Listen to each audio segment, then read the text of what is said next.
लेकिन महागठबंधन के भीतर क्यों इनकी हार हुई, तो उसमें एक बड़ी वजह यह है कि भाई सही समय पर इन लोगों ने आपसी समन्वय कायम नहीं किया। अंतिम अंतिम तक लड़ाई चलती रही तेजस्वी यादव सीएम के उम्मीदवार हैं कि नहीं, एक बड़ी वजह यह थी। दूसरी बड़ी वजह यह थी कि सीट का तालमेल नहीं हो पाया, 13 सीटों पर ये लड़ते रहे। तीसरी बड़ी वजह यह थी कि पार्टी के भीतर भी बहुत सारे फैक्शंस थे। दरअसल तेजस्वी कुछ चाहते थे, प्रवक्ता कुछ बोल रहे थे। तेजस्वी के इर्द गिर्द के जो लोग थे, तेजस्वी यादव के इर्द गिर्द के लोग, उनको कई लोग अटैक कर रहे थे। मतलब कई भागों में पार्टी बटा हुआ दिखाई पड़ रहा था। कई लोग ऐसे थे जो ये साबित करने में लगे हुए थे कि जब तक संजय यादव के साथ रहोगे आप हारोगे, ज्यादा दिल्ली में मनोज झा को तवज्जो दोगे तो आपका भला नहीं होगा। इसलिए तेजस्वी जिस इंटेंशन से मनोज झा को दिल्ली में आगे रखते थे, तेजस्वी यादव को अपने साथ रख रहे थे, बहुत सारे लोगों को पसंद नहीं पड़ रहा था। और इस वजह से कई भागों में पार्टी बंटता हुआ दिखाई पड़ रहा था। पंकज भारती जी, आप सहमत हैं? और अंत में आप कह सकते हैं कि परिवार में भी एकजुटता नहीं थी। परिवार एकजुट रहता तो तेज प्रताप साथ रहते, उनको परिवार से निकाला गया। दूसरी बड़ी वजह यह दिखाई पड़ी कि अंदर भी कई बातों को लेकर के नाराजगी है। फिर रोहिणी आचार्य परिणाम के बाद ही बाहर निकली, लेकिन ये गुब्बार तो कई दिन से होगा ना जो कि बाहर निकला।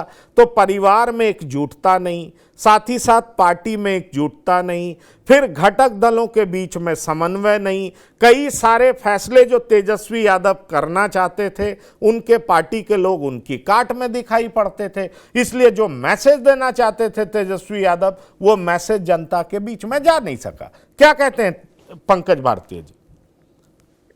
पंकज जी, बिल्कुल महाभारत के अभिमन्यु की तरह तेजस्वी यादव चक्रव्यूह के अंदर तो प्रवेश कर गए, लेकिन वो वहां से वापस निकलने में कामयाब नहीं हुए, जिसका परिणाम उनकी ये हार है जो आप देख रहे हैं। आपने कई कारणों को गिनाया है, और मेरा ये मानना है कि जो टिकट बंटवारे में और फिर आपसी आपसी बंटवारे में इन विलंब तो हुआ ही, उसमें जो है सबसे जो ज्यादा दबाव का सामना इनको करना पड़ा, वो कांग्रेस के तरफ से करना पड़ा। जिस कृष्णा अल्लाबरू के कंधे पर एक बड़ी जिम्मेवारी थी कांग्रेस की, मेरे ख्याल से, मुझे जो जानकारी है, वो स्थानीय जो जो राज्य के जो पुराने जो नेता थे कांग्रेस से जुड़े हुए, उनके वो दबाव में आ गए। उस दबाव का एक मैं छोटा सा उदाहरण आपको दे दूं कि सुपौल सीट से जो राष्ट्रीय प्रवक्ता है कांग्रेस के, अनुपम को टिकट मिला था, और टिकट मिलने के बाद भी उनका टिकट जो है अंतिम समय में काट करके उनके जगह पर दूसरे आदमी मिन्नत रहमानी को भेज दिया गया था। जबकि माना जाता है कि अनुपम जो है सो राहुल गांधी के करीबी है और चहेते भी है। तो इस तरह की स्थिति रही, उनके तरफ से सीटों का दबाव भी हमेशा रहा।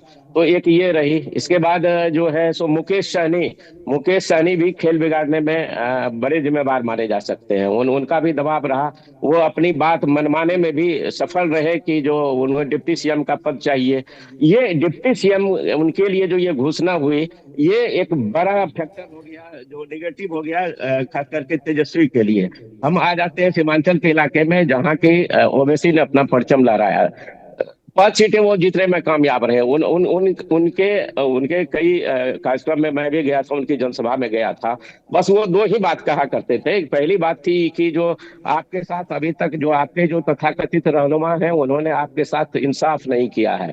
और दूसरी बात जो बड़ी शिद्दत से उन्होंने उठाया, और उसमें उनको कामयाबी भी मिली इस बात को समझाने में, कि जब 2.5% का बेटा जो है सनब मल्लाह बिहार का डिप्टी सीएम बन सकता है, तो 18% मोहम्मद का बेटा जो है बिहार का मुख्यमंत्री क्यों नहीं बन सकता है। तो ये वो उस इलाके में, सीमांचल के इलाके में, उस नैरेटिव को सेट करने में वो सफल रहे। उन्होंने न केवल अपने 5 सीटों को बचाया, बल्कि उन्होंने आधे दर्जन से अधिक सीटों पर उन्होंने जो है सो हराने का काम किया। तो ये कई तरह की जो कई लेयर थे चक्रव्यूह के, जिसमें वो फंसते चले गए। इसके बाद सबसे अंतिम में जो आता है, वो आता है उनका पारिवारिक मसला जो है। और इस पारिवारिक मसले से भी उनका निश्चित तौर पर मैं अब स्पष्ट तौर पर अगर कह दूं तो रोहिणी आचार्य का जो प्रकरण है, तो रोहिणी आचार्य की अपनी राजनीतिक महत्वाकांक्षा थी। मुझे जो पता है कि वो छपरा में कुछ सीटें चाह रही थी, यहाँ तक कि मढ़ौरा सीट पर जहां से जितेंद्र राय की जीत हुई है, वो सीट भी वो जितेंद्र राय को नहीं देना चाह रही थी। तो इस तरह की वो दबाव बना रही थी। तो कई तरह की परिस्थितियों से, विपरीत परिस्थितियों से जो है तेजस्वी यादव का मुकाबला हो रहा था।